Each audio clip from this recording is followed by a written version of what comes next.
목회를 한 지가 한 93년에 목회를 시작했으니까요. 올해가 한 30년째 되는 때인데 동대구 세비선 제가 처음인 것 같습니다. 제가 대구 온 지 4년째 오늘 방문하게 되었고요. 또 성도님들 함께 대면하게 되어서 참 반갑습니다. 보니까 아는 얼굴이 없네요. 아는 얼굴 사모님 말고 이쪽에 사모님은 제가 울산에서 목회를 했었기 때문에 사모님은 잘 알고 있고요. 또 우리 수돈수 장로님 알고 다른 분들은 아는 분들이 없는 것 같아요. 여튼지 잘 죄송합니다. 제가 사람 얼굴도 잘 모르고 이름도 잘 모릅니다. 잘 요즘은 기억을 못해서 제가 가끔씩 가다 집에 들어갈 때마다 집사람한테 묻습니다. 우리 집 비번이 뭐지? 이렇게 물어볼 때가 있습니다. 제가 오면서 동대구 세빛교회에 좀 첫 화면 사진을 잘 좀 이렇게 찾아보려고 했었더니 다른 건 못 찾겠더라고요. 못 찾겠고 유튜브에 우리 최유성 목사님 설교하는 장면이 떠서 그냥 가지고 나왔습니다. 우리 중동교회에서 가끔씩 이제 한 달에 한 번 우리 그 목장 모임이 있습니다. 그래서 안교반별로 같이 나가서 이제 안식 오후에 산책하고 뭐 같이 시간을 보내고 저녁 식사하고 이렇게 헤어지는데 우리 한 번은 어디죠? 충원탑 앞산공원 충원탑에 올라가게 되었습니다. 올라갔더니 한 분이 그러시더라고요. 예전에는 우리 뭐 천창국 장로님 또 한기덕 장로님 젊었었을 적에는 안식일마다 이 그 앞산 그 충원탑 골짜기 와서 이제 안식일 오후 시간 보내고 같이 이제 산책하고 또 저녁 쯤이면 부침이 구워 먹고 뭐 이렇게 지냈었다라고 그러더라고요. 그렇게 이야기하니까 대구 삼육초등학교를 졸업한 한 분이 그런 얘기하더라고. 우리는 이 자리가 정말 지겨운 자리라고. 왜 그렇게 지겹냐고 그랬더니 대구 삼육초등학교는 소풍을 가면 아무 데도 안 가고 항상 앞산공원 충원탑만 왔다는 거예요. 그래서 이곳은 정말 초등학교 때 그 초등학교 아이들 걸음으로는 굉장히 멀잖아요. 이곳이 지금 있는 그 중동교 넘어서 이렇게 그까지 가야 되는. 근데 항상 여기 왔다는 거 너무 지겨운 곳이라고 그러시더라고요. 이게 70년대 소풍 갈 때 모습입니다. 보통 70년대는 다 이렇게 소풍을 갔습니다. 뭐 가봐야 어디 갈까요? 앞산 가든지 뭐 뒷산 가든지 앞산도 아니고 뒷산도 아니면 옆산 가고 뭐 이렇게 해서 다 가까운 곳으로 이렇게 도시락 하나 싸들고 뭐 계란 하나 뭐 사이다 하나 들고 이제 소풍을 가잖아요. 그래서 소풍 가서도 이제 담임 선생님을 잘 만나면 끝에 이렇게 사진도 한번 찍습니다. 담임 선생님 잘못 만나면 사진도 안 찍고 그냥 집에 오고 담임 선생님 잘 만나면 사진을 이렇게 한번 찍는데 이때 보시면 알잖아요. 남학생 따로 여학생 따로 이때만 해도 사진을 찍어도 이렇게 따로따로 모여서 사진을 찍었습니다. 그리고 이 70년대 소풍을 가게 되면 70년대에 빠지지 않았던 소풍의 꽃이 있습니다. 그게 뭘까요? 그렇습니다. 다 아시네, 그죠? 저는 이게 저만 아는 건 줄 알았어요. 70년대 빠지지 않았던 소풍의 꽃. 그래서 이 소풍의 꽃이 보물찾기가 아니고요. 얼마 전까지만 해도 모든 행사에는 다 보물찾기가 있었습니다. 어디에도 있었을까요? 우리 교회가 야외 예배 나가도 꼭 안식 오후에 하는 게 보물찾기 하는 거잖아요. 근데 이때 보물 찾아봐야 뭐 별거 주지도 않았습니다. 뭐 연필 한 자루, 공책, 노트 한 권 뭐 이렇게 주는데도 그걸 받으면요 얼마나 기분이 좋은지 막 가슴이 뛰어가지고 집에 돌아올 때는 발걸음이 날아갈 것 같고 빨리 집에 가서 자랑하고 싶은 거. 이게 이제 보물찾기의 기쁨이고 보물을 찾았을 때의 기쁨인 것 같아요. 보물이 뭘까요? 보물과 관련된 얘기를 좀 하려고 하는데요. 보물이라는 이 단어는 그냥 단순합니다. 보배 보자 물건 물자입니다. 보배로운 물건을 일컬어서 보배다라고 그러는데 그 보배로운 물건은 어떤 것인가 하게 되면 몇 가지 특징이 있습니다. 첫 번째는 이게 드문 거야 됩니다. 흔한 거면 보물일까요? 보물이지 않을까요? 흔한 거는 보물이 아니에요. 그래서 일단은 보물은 좀 드물어야 되고요. 그 다음에 귀한 것이어야 되고 그 다음에 가치가 있어야 됩니다. 그래서 국어사전에서는 매우 드물고 귀하여 그 다음에 가치가 있어 보배로운 물건 이것이 보물입니다. 이렇게 정의를 내렸어요. 이거 굉장히 복잡하죠. 이 보물에 대한 정의를 외우기 어려울 거예요. 근데 보물에 대한 정의가 가장 단순한 보물에 대한 정의가 있습니다. 어떤 정의가 있을까요? 보물이란 뭘까요? 보물은 그냥 자랑하고 싶은 겁니다. 내가 가진 것 가운데 누군가에게 자랑하고 싶은 거 있잖아요. 그게 보물이에요. 제가 뭐 이런 말씀을 드려야 될지 모르겠습니다만 서돈수 장로님을 저 입구에서 만났더니 서돈수 장로님이 대뜸 저한테 뭐 그런 얘기를 하시더라고요. 우리 집에는 뭐 고추가 새 머리 뭐 이런 얘기를 하시고 뭔 얘기인가 그랬더니 뭐 이렇게 손자 그것도 둘째 아들인가요? 아들도 이제 그 손자 둘 이렇게 해서 손자만 셋 뒀다는 뭐 그런 뜻인 것 같아요. 참고로 저희 집에는 딸밖에 없습니다. 딸만 셋입니다. 딸만 셋인데 참 안타까운 것은 저희 큰딸이 1월 달에 출산을 하게 되는데 그 아이의 태명이 1월입니다. 1월에 태어난다고 해서 1월이라고 붙여놨는데 한 달 전에 가봤더니 딸이라고 그러더라고요. 그래서 손녀딸 보게 될 것 같습니다. 여튼지 이렇게 물어보고 싶습니다. 여러분은 어떤 보물을 가지고 있습니까? 여러분 보물이라는 것은 아주 보물에 대한 단순한 정의는 자랑하고 싶은 거잖아요. 그렇다면 여러분들은 어떤 보물을 가지고 있으세요? 자랑하고 싶은 것, 드러내고 싶은 것, 남들한테 보여주고 싶은 것, 어떤 것들이 있으신가요? 오늘 제가 한 사람을 소개해 드리려고 하는데요. 한 사람이 누군가 하게 되면 예수 그리스도의 사도 바울입니다. 여러분 바울 그러면 어때요? 저는 이 바울의 이 서신들을 읽을 때마다 정말 가슴 벅찬 내용들이 많습니다. 특별히 디모데후서 4장인가요? 4장에 가게 되면 사도 바울이 그런 고백하죠.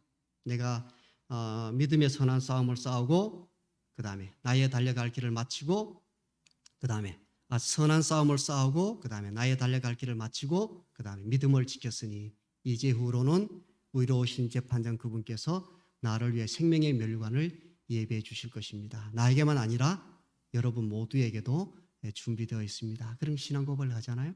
저도 인생을 살면서 신앙을 하면서 저희 마지막에 신앙 고백이 디모데후서 4장에 있는 고백이 되길 원합니다. 선한 싸움을 싸우고 그 다음에 나의 달려갈 길을 마치고 그 다음에 제일 좋은 게 뭘까요? 믿음을 지켰으니 끝까지 우리의 신앙의 믿음을 지켜나가는 것 참 아름다운 거죠. 그리고 사도 바울이 로마서에 가게 되면 더 멋진 말을 했습니다. 로마서 14장 7절과 8절에 있는 말씀이 이 말씀입니다. 살아도 주를 위해 죽어도 주를 위해라는 말씀입니다. 로마서 14장 7절에 가게 되면 우리 중에 누구든지 자기를 위하여 사는 자도 없고 자기를 위하여 죽는 자도 없도다 이렇게 얘기했어요. 그러더니 뭐라고 이야기하는가 하게 되면 우리가 살아도 주를 위하여 살고 죽어도 주를 위하여 죽나니 그러므로 사나 죽으나 우리가 주의 것이로다. 정말 멋진 신앙 고백이죠. 동대구 세북교회 성도님들이 이런 신앙 고백을 할 수 있게 되기를 바랍니다. 정말 살아도 주를 위하여 살고 죽어도 주를 위하여 살고 그러므로 이제는 내가 사나 죽으나 주의 것이 되는 멋진 삶을 살아가셨으면 좋겠어요. 이 사도 바울에게 있어서도 보물이 있었습니다. 사도 바울에게 있어서 어떤 보물이 있었는가 하게 되면 사도 바울의 첫 번째 보물은 데살로니가전서 2장에 이렇게 기록했습니다. 우리의 소망이나 기쁨이나 그 다음에 자랑의 면류관이 무엇이냐. 사도 바울도 뭐가 있어요? 자랑하고 싶은 게 있는 거예요. 사도 바울에게 있어도 그의 일생의 가장 큰 소망, 그에게 기쁨을 주는 그 무엇이 있었습니다. 그게 뭐였을까요? 사도 바울의 소망, 사도 바울의 기쁨, 사도 바울의 자랑이 되는 것, 그것이 뭐였을까요? 그가 강림하실 때에 우리 주 예수 앞에 너희가 아니냐. 진짜 멋진 말이죠. 우리의 가장 큰 자랑거리, 우리의 가장 큰 소망, 우리의 가장 큰 기쁨은 뭔가 하게 되면 예수 그리스도께서 언젠가 재림하실 터인데 그 예수 그리스도께서 재림하실 그날에 나는 반드시 그 앞에 있을 것입니다. 그때 나와 함께 그 재림의 날에 있게 될 여러분들이 나의 보물입니다. 이렇게 얘기하죠. 너희는 우리의 뭐라? 영광이요 우리의 기쁨이니라. 그렇죠. 사도 바울의 첫 번째 보물이 뭔가 하게 되면 사도 바울을 통해서 구원받은 모든 영혼들이 사도 바울의 정말 귀한 보물이었습니다. 이 문장 잘 아시죠? 제가 일부러 한자로 가지고 왔습니다. 뭐라고 써놨을까요? 호사, 유피오, 인사 유명이라. 뭐 이렇게 하니까 대단한 말 같지만 별말 아닙니다. 호랑이는 죽어서 가죽을 남기고 사람은 죽어서 이름을 남긴다라는 내용인데요. 근데 이 내용에서 아주 중요한 내용들이 있습니다. 반복되는 두 단어가 있죠. 어떤 단어일까요? 예? 반복되는 단어. 맞습니다. 유와 사입니다. 그래서 호사, 누가 죽을까요? 호랑이도 죽고, 인사, 사람도 죽고, 만사, 이 땅에 있는 모든 것들이 다 죽습니다. 죽지 않는 것들은 없어요. 근데 죽으면 죽음으로 끝날까요? 그렇지 않습니다. 죽고 난 다음에 항상 뭐가 있을까요? 남아있는 것들이 있습니다. 호랑이는 죽으면 가죽이 남아있고, 사람이 죽으면 이름이 남아있는 거잖아요. 그래서 우리가 늘 생각해 보셔야 되는데, 우리가 인생을 살고 난 다음에 언젠가는 우리가 죽게 될 거예요. 죽고 나면 끝인가? 그렇지 않습니다. 우리가 살다가 죽고 나면 반드시 우리 뒤에 남아있는 그 어떤 것들이 있습니다. 그런데 그 남아있는 그 어떤 것이 어쩌면 뭘까요? 우리가 일평생 추구하며 얻으려고 했던 것들일 수 있습니다. 근데 우리가 살고 난 다음에, 살다가 죽고 난 다음에 남아있는 것들이 무엇이었으면 좋을까요? 무엇이 우리의 인생의 끝에 남아있으면 좋을까요? 보물 한 상자 주면 남아있으면 좋겠죠. 그 보물이 뭔가 하게 되면 우리는 무엇을 남길 것인가 해서 그리스도인들이 남겨야 될 진짜 귀한 보물이 뭘까요? 예수 그리스도 재림하시는 그날에 나와 함께 그 재림을 맞이할 귀한 영혼들, 그들이 우리의 인생 끝에 남아있었으면 정말 좋겠습니다. 그래서 우리는 세상을 떠난다 할지라도 나를 인해서 어떤 그 한 영혼이 내 뒤를 이어서 동대구 세빛교회 한 자리를 지켜가도록 한 영혼을 우리가 얻을 수 있다면 우리의 인생은 살아갈 만한 가치가 있는 귀한 보물을 가진 멋진 인생이었겠다라고 그렇게 생각이 되어집니다. 두 번째가 뭘까요? 두 번째 사도 바울의 그 귀한 보물 가운데 보물이 뭔가 하게 되면 저는 이 말씀이 굉장히 좋습니다. 고린도전서 2장 2절, 내가 너희 중에서, 그 다음에 예수 그리스도와 그가 십자가에 못 박힌 것 외에는, 그러더니 뭐라고 그럴까요? 아무것도 알지 아니하기로 작정하였습니다. 그러죠. 작정하였다는 말이 뭘까요? 결심했다는 뜻이에요. 근데 사도 바울의 결심이 이상하죠. 여러분들은 대부분 어떤 결심을 해요? 어떤 결심을 할까요? 네, 그죠? 뭐 예를 들면 내가 오늘 건상근 집사님 올 1월에 다 갚으셨다고요? 인생을 살면서 뭐 하나 갖고 내가 내 집을 한 채 마련해야겠다 결심하고 열심히 살잖아요. 우리 아이 공부를 정말 열심히 시켜야 되겠다. 뭐 이런 결심이 나쁜 건 아니에요. 근데 중요한 건 어떤 결심이든지 간에 결심하는 순간부터 우리의 삶이 조금씩 달라지기 시작합니다. 그 놀라운 건 이거죠. 사도 바울도 결심을 했어요. 근데 사도 바울의 결심은 어떤 결심일까요? 우리는 뭔가를 더 가지려고 하고 우리는 뭔가를 더 하려고 이런 결심을 하잖아요. 사도 바울은 어떤 결심을 했는가 하게 되면 아무것도 알지 아니하기로 결심했다는 거예요. 이제는 더 이상 아무것도 알고 싶지 않다고. 더 이상 갖고 싶지 않다. 내가 더 이상 갖지 않기로 결심하는 거예요. 이 이상한 결심이죠. 그러더니 그 앞에 있는 문장을 보니까 뭐라고 그래요? 예수 그리스도와 그가 십자가에 못 박힌 것, 이것만 내가 알고 이제는 이거 외에는 아무것도 알지 않기로, 더 이상 알고 싶지도 않고 더 가지지도 않기로 그가 결심하는 거잖아요. 사도 바울의 일생에 있어서 가장 귀한 보물 가운데 한 가지가 뭔가 하게 되면 예수 그리스도와 그가 십자가에 못 박힌 것, 십자가, 그것이 보물입니다. 그래서 오늘 제가 서론이 좀 길게 냈지만 좀 빨리 다루어서 사도 바울의 그 보물들 가운데서 특별히 어떤 부분을 다루게 될 것인가 하게 되면 사도 바울의 삶에 있어서 가장 귀한 보물이었던 십자가를 다루려고 합니다. 한번 생각해 보세요. 십자가가 어떤 것이었을죠? 성경에서 사도 바울은 십자가와 관련되어져서 이렇게 설명을 했습니다. 그리스도가 십자가에 달렸다는 것은 누구에게는? 유다인들에게는 비위에 거슬리는 일입니다. 그렇죠. 그래서 예수님께서 십자가에 달렸을 때 유대인들이 빌라도를 찾아와서 한 일이 뭘까요? 저 십자가에 달리신 예수를 뭐 해달라는 거예요? 치워달라는 거예요. 비위에 거슬리니까. 우리 같은 이 명절의 날에 그 십자가에 달린 어떤 사람이 있다는 것을 비위에 거슬리니까 치워주세요. 내려주세요. 이렇게 한 거예요. 그래서 군병들이 가서 양쪽에 달렸던 그 제수들을 어디를 쳐서 무릎을 깨뜨려서 그 언덕 위에 갖다 버려버립니다. 십자가에서 내리는 거죠. 이 십자가는 유대인들에게는 비유에 거슬리는 거예요. 이방인들에게는요, 어리석은 것입니다. 그죠?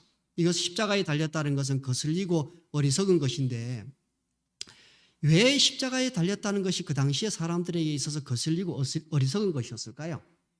오늘 교가 다들 공부하셨죠? 십자가와 관련된 내용들을 잠깐 살펴보셨잖아요?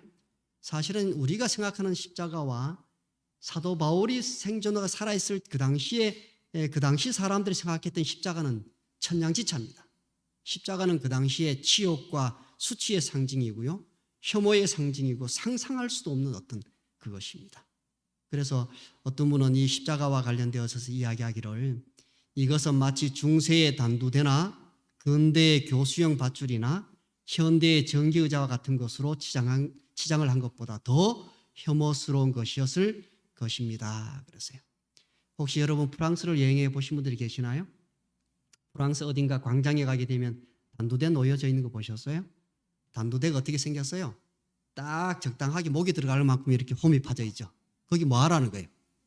목 갖다 얹으라는 거예요. 딱 이렇게 목만 올리고 있으면 뭐 할까요? 저 위에 시퍼런 날이 선 그 커다란 칼들이 딱 달려 있잖아요. 그죠? 누군가 밧줄을 잡고 있다가 놔버리면 어떻게 될까요? 그래서 생각만 하면 목이 이렇게 움츠러들죠. 아이고. 단두대가 그렇게 해서 프랑스 혁명 당시에 얼마나 많은 이들이 그 단두대에 죽었죠. 단두대는 정말 무서운 거죠. 무서운 겁니다. 근데 십자가라는 것은 이 단두대보다 훨씬 더 혐오스러운 것이라는 거예요. 십자가는 치욕의 상징이고 수치의 상징이고 혐오의 상징이었어요. 그런데 왜 사도 바울에게 있어서는 이 십자가가 가장 귀한 보물이었을까요? 그 어떤 것과도 바꿀 수 없는, 나는 이제는 예수 그리스도와 그분이 십자가에 못 박힌 것 외에는 아무것도 알지 아니하기로 작정하고 결심했었을까요? 이유가 뭘까요? 지금부터 사도 바울의 삶에 있어서 십자가가 왜 그의 삶의 가장 귀한 보물이었었는지, 왜 십자가 이외에는 아무것도 알지 아니하기로 그가 작정하고 결심했는지 한번 생각해 보겠습니다. 고린도전서 1장에 있는 말씀인데요. 고린도전서 1장은 이렇게 시작합니다. 그리스도께서 나를 보내심은 친애를 주게 하려 하심이 아니요 오직 복음을 전케 하려 하심이니 말의 지혜로 하지 아니함은, 그러더니 그리스도의 십자가가 그 다음에 헛되지 않게 하려 함이라. 사도 바울은 오직 예수님의 십자가를 생각했어요. 어떻게 해서든지 간에 예수 그리스도의 십자가가 드러나기를 원했어요. 그래서 내가 복음을 전할 때 말의 지혜로 달변으로 안 한 것은 그리스도의 십자가가 헛되지 않게 하기 위해서이다라고 얘기하죠. 그러더니 18절에 어떤 말씀이 있어요? 십자가의 도가 그 다음에 멸망하는 자들에게는 미련한 것이라는 거예요. 멸망하는 자들에게는 혐오스러운 것이에요. 멸망하는 자들에게는 수치스러운 것이에요. 누구에게는? 구원을 얻는 우리에게는 뭐라? 하나님의 능력이라 그래요. 십자가가 누구에게 와? 그 십자가가 이때까지만 해도 혐오스럽고 수치스러운 것이었음에도 불구하고 예수 그리스도께 십자가에 달린 그 순간부터 이 십자가는 전혀 다른 의미를 가지게 되는 거죠. 왜? 이 십자가에 예수님께 달리시자마자 이 십자가는 우리에게 뭐가 됐을까요? 구원을 얻는 하나님의 능력이 된 거예요. 구원을 얻는 하나님의 능력이라는 것은 다양한 다양한 것으로 설명이 가능하겠지만 그 중에 한 가지는 뭔가 하게 되면 십자가는 우리의 구원의 보증입니다. 이런 뜻입니다. 사도 바울에게 있어서 십자가가 그렇게 소중했었던 것은 십자가가 우리의 뭐가 됐다는 거예요. 십자가가 우리의 구원을 위한 보증이 되었기 때문입니다. 왜 십자가가 구원의 보증이었는가 하게 되면 골로새서 1장 20절에 하나님께서는 그 다음에 아들이 이루신 일을 통해서, 아들이 이루신 일이 뭘까요? 십자가 위에서 그분이 달려 돌아가신 거예요. 그래서 여러분들 가만히 한번 생각해 보세요. 예수님께서 십자가에 달려섰을 적에 예수님께서 받으셨던 가장 큰 시험이 뭐였을까요? 예? 예수님께서 십자가 위에 달리셨을 때 그분이 받으신 가장 큰 시험이 있습니다. 그게 뭐였을까요? 맞습니다. 내려오라는 겁니다. 그래서 주변에 있던 모든 사람들이 외치기를 뭐 하라고 그래요? 십자가에서 내려오라. 그러면 우리가 당신을 뭐 하겠다고? 믿겠다고 그러죠. 근데 그 음성을 누가 했었을까요? 엘렌 나이스의 기록에 의하면 사탄의 무리들이 그곳에 있으면서 그 군중들을 붙이겠다는 거예요. 어떻게 해서든지 간에 예수님을 십자가에서 내려오게 하기 위해서. 이것이 예수님께서 이루신, 예수님께서 그 십자가 위에서 달려 돌아가신 이 사건은 역사적인 사건이에요. 이 사건이 왜 중요한가 하게 되면 하늘과 땅에 있는 모든 피조물들이 하나님께 나갈 수 있는 길을 열어놓으신 거예요.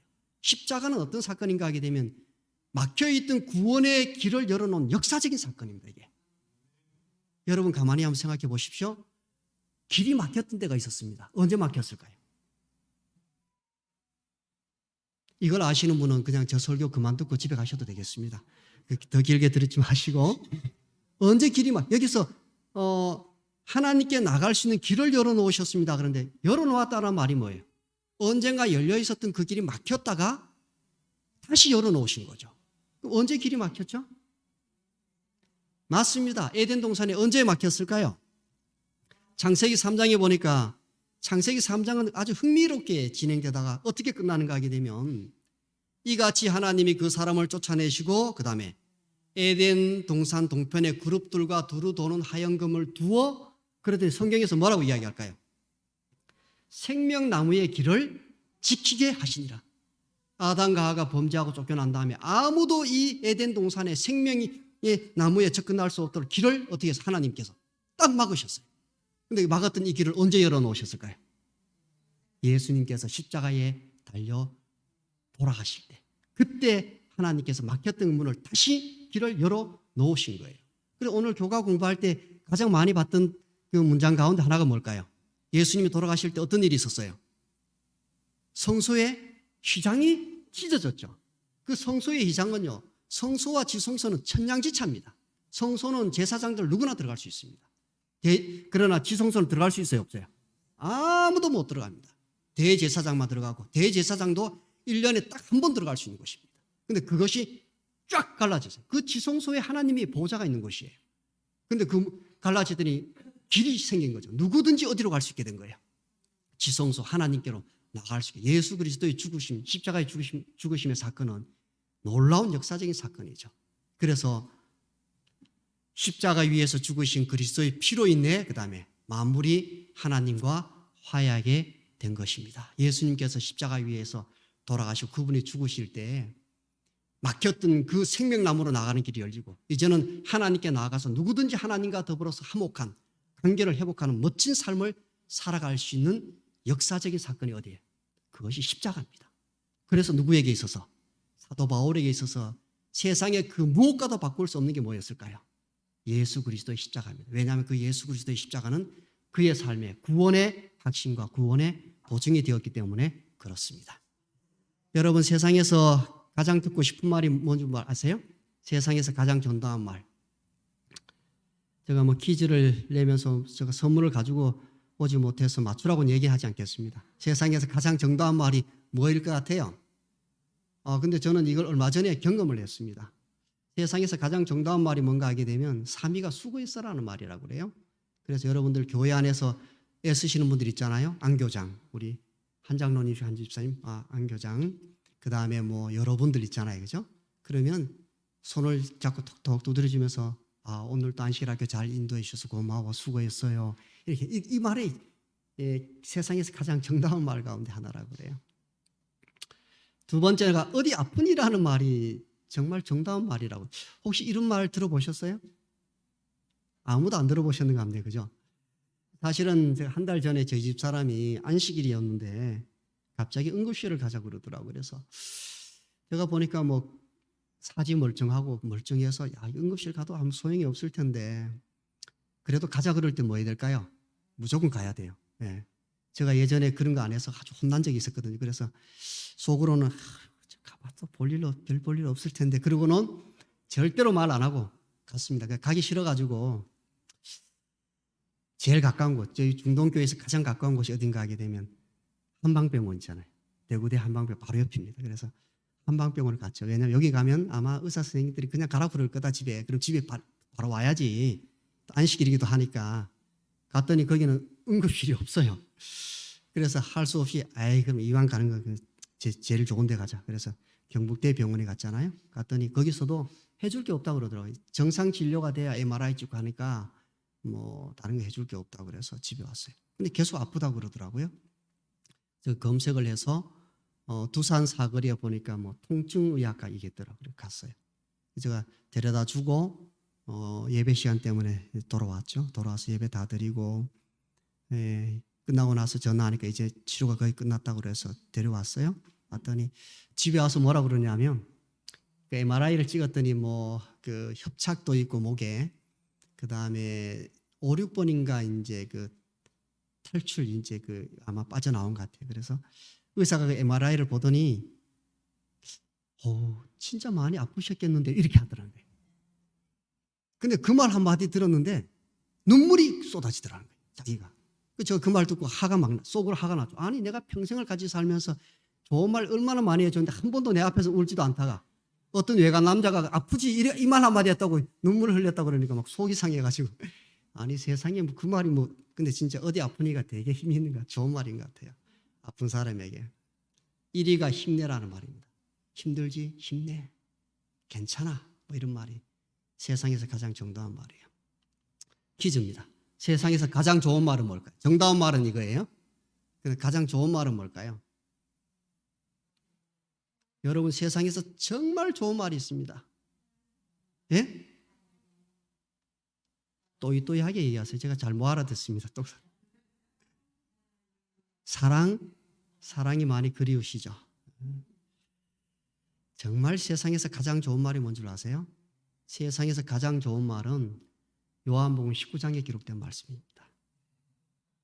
요한복음 19장에 가게 되면 어떤 말씀이 있을까요? 예수님께서 십자가 위에 사셨던 말씀이에요. 네? 다 이루었답니다.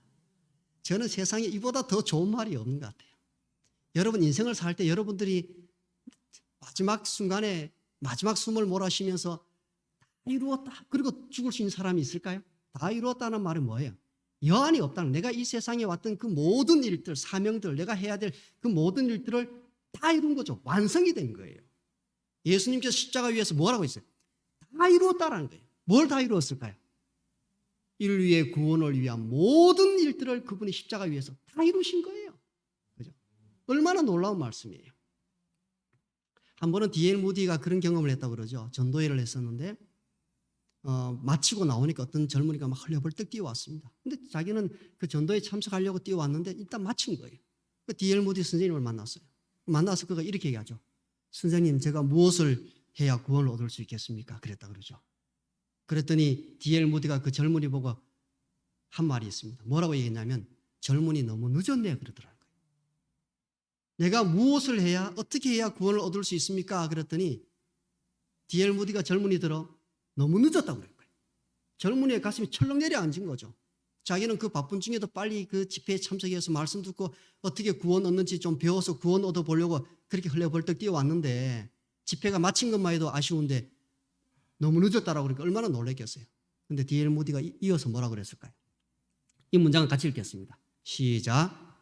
자네가 무엇을 하기에는 너무 늦었어. 예수님께서 벌써 다 하셨네. 뭐 해서 구원받는 게 아니라는 거죠. 우리의 구원을 위한 모든 일들은 누가 다 이루셨을까요? 예수님께서 십자가 위에서 뭐라고 말씀하실 때? 다 이루었다라고 말씀하실 때 모든 우리의 구원을 위한 것들이 완성이 된 것입니다. 그래서 십자가를 보게 되면 어때요? 여러분들 우리가 살다가 가끔씩 그런 생각이 들 때 있죠. 야, 내가 구원받았나? 내가 이래 살아서 구원받을까? 그럴 때마다 뭘 봐야 될까요? 여기는 십자가가 없네, 그죠? 제가 자꾸 보는 게 우리 중동교회 뒤에 십자가가 있어서 제가 보게 되는데 십자가를 보셔야 돼요. 십자가가 뭐라는 거예요? 십자가는 우리의 구원의 완성이고 십자가는 우리의 구원을 보증해주는 보증품입니다. 그래서 사도 바울에게 있어도 뭐가 중요했을까요? 십자가가 가장 소중한 보물이었어요. 십자가를 볼 때마다 예수님께서 우리의 구원을 위해서 그분이 무엇을 하셨는지 그리고 우리가 어떻게 구원을 얻게 되는지에 대한 확신을 갖게 해주는 것, 이것이 십자가인 거죠. 두 번째 사도 바울에게 있어 십자가가 보물이었던 이유는 이것입니다. 이석기의 그 경남일보 월요단상에 사랑과 관련된 내용이 있었습니다. 인생에서 가장 소중한 게 사랑이라고 그래요. 그래서 아마 아까 사랑이라고 말씀하신 것 같아요. 사랑은 위대한 가치이면서 근본적인 가치이고 영원한 가치라고 그래요. 사람에게 사랑이 없으면 행복할 수 없다라고 그러죠. 사랑이 참 필요한 것 같아요. 근데 여러분, 사랑이 이렇게 우리 인생에서 소중한 것이라면 사랑을 어떻게 알 수 있을까요? 내가 누군가를 사랑한다는 것, 누가 나를 사랑한다는 것, 그걸 어떻게 알 수 있죠? 사람들이 제일 많이 사기꾼들이 하는 말이 뭘까요? 사기칠 때도 사랑한다는 말 많이 하잖아요. 그죠? 근데 그게 사실이 아니에요. 사실은 아닌 거죠. 우리가 사랑을 어떻게 알고 느낄 수 있을까요? 혹시 이제 이런 오늘 사자성 하나 보여드리겠습니다. 할고봉군이란 이 사자성어인데요. 할자는 별할자입니다. 별할자. 할자 그러면 생각나는 거 뭐 있어요? 할복 그러잖아요. 할복이 뭐예요? 배를 베는 거예요. 이게 할복이에요. 할고는 뭘까요? 뭘 베는 걸까요? 이게 허벅지입니다. 허벅지. 이 허벅지예요. 고가 이 엉덩이와 무릎 사이에 있는 이 허벅지를 고라고 그래요.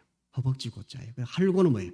허벅지 살을 베어서 봉자, 밭들 공자, 봉자, 군자는 임금 군자, 죽은 군자, 죽은을 섬긴다 이런 뜻이에요. 진나라 문공과 계자추와 관련된 일화인데요. 제가 이 이야기를 길게는 이야기하지 않겠습니다. 진나라 문공은 춘추전국 시대에 그 제국들을 그 나라들을 전체를 지배하고 통치해 호령했었던 춘추 5패 가운데 한 분이 진나라 문공인데요. 이분은 43살에 이제 자기 나라를 떠납니다. 왜냐하면 계모가 자기가 낳은 아이를 왕위에 올리려고 문공을 죽이려고 합니다. 그래서 피해서 43살에 도망을 가서 19년을 또 돌다가 62세에 돌아와서 왕이 되어서 69세에 이분이 죽습니다. 7년 동안 나라를 다스렸는데 얼마나 나라를 잘 다스렸는지 춘추전국 시대의 모든 나라를 제후국들을 자기가 지배하고 100년 동안 진나라가 제후국을 지배할 만큼 강력한 나라를 만든 왕이 문공입니다. 그런데 이 문공이 그 19년 동안 떠도는 동안에 여러 많은 일들이 있었는데 그 중에 한 가지가 뭔가 하게 되면 한 번은 쫓겨나서 사흘 밤낮을 이렇게 아무것도 못 먹은 거예요. 너무 배가 고픈 거예요. 근데 진나라 문공은 이게 그 왕자로 살던 사람이니까 어려움을 모르잖아요. 그죠? 배고프고 막 이렇게 3일 동안 이렇게 막 굉장히 힘들죠. 그런데 그 다음날 어떻게 계자추가 이렇게 밥상을 내왔는데 고깃국을 가지고 온 거예요. 너무 놀란 거죠. 아니 세상에 우리가 여러 날 동안 밥도 못 먹었는데 이 고깃국이 웬 말인가 그랬더니 그때 계자추가 할구한 거예요. 자기의 허벅지 살을 베어서 국을 끓여서 문공에게 준 겁니다. 살라고. 당신이 살아야 된다고 살라고 준 거예요. 그 고깃국을 먹으면서 뭐라고 그랬을까요?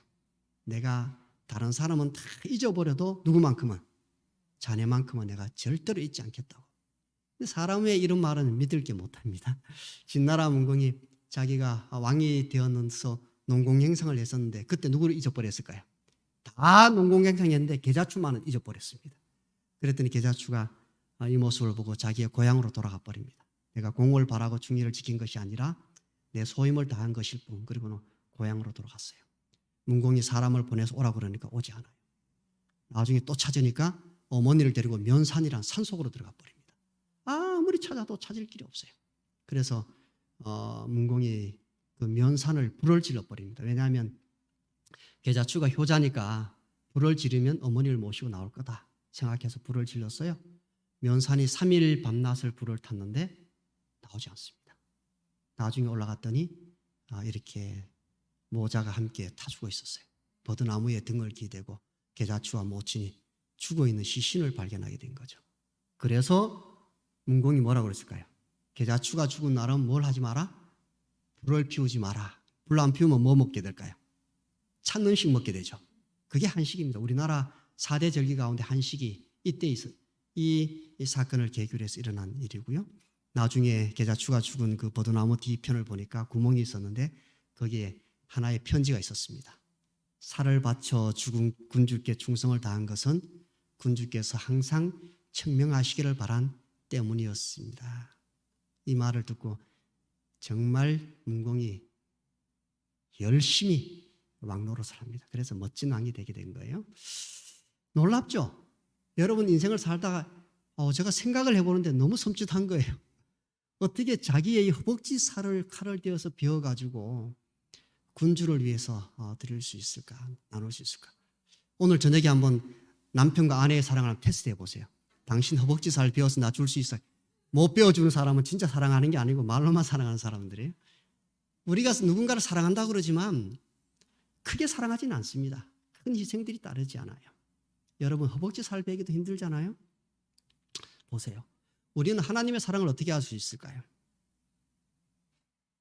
요한일서 4장에 오게 되면 하나님은 뭐라고 그래요? 사랑이시라고 그랬잖아요.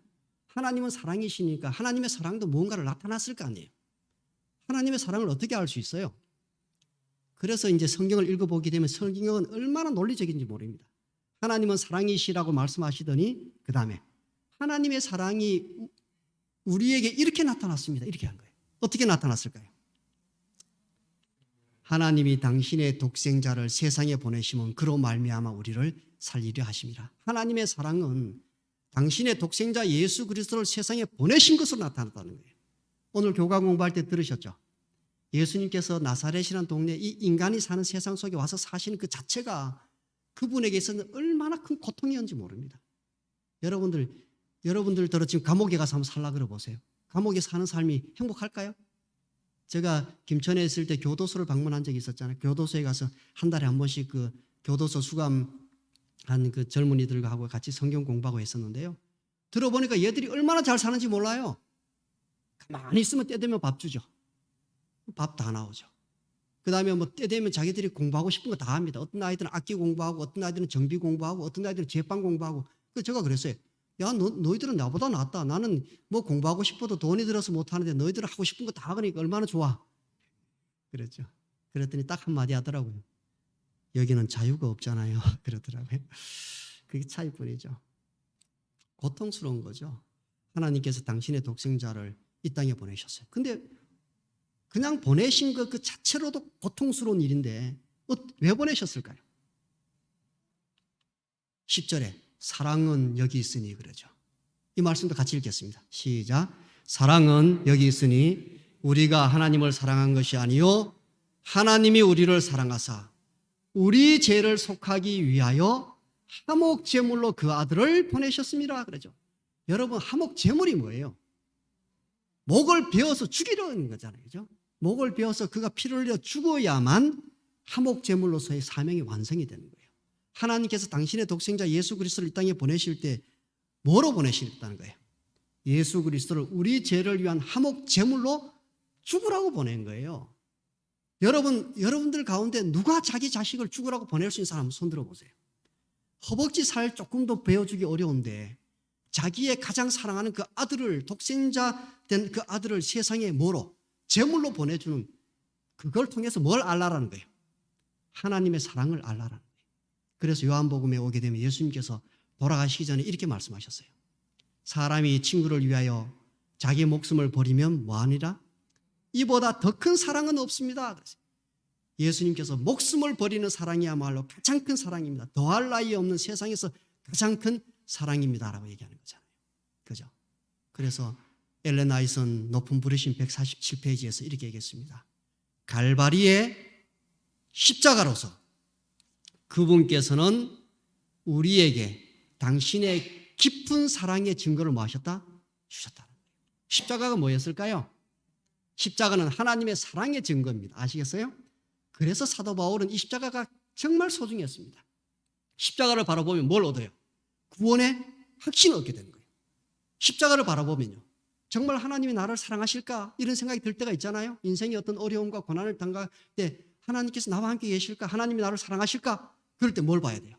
십자가를 보셔야 돼요. 이 십자가는 하나님의 가장 깊은 사랑의 놀라운 증거, 이것이 십자가이기 때문에 그렇습니다. 그래서 사도 바울에게 있어서 이것이 정말 귀한 소중한 보물이었습니다. 바라기는 동대구 새벽교회 성도님들에게도 정말 소중한 보물들이 있었으면 좋겠습니다. 그리고 그 소중한 보물이 뭐였으면 좋을까요? 십자가였으면 좋겠습니다. 그래서 십자가를 통해서 구원의 확신을 얻으시고 십자가를 통해서 하나님의 그 큰 사랑을 느끼며 그 사랑을 베푸는 성도님들 되시기를 바라면서 오늘 말씀을 줄이겠습니다.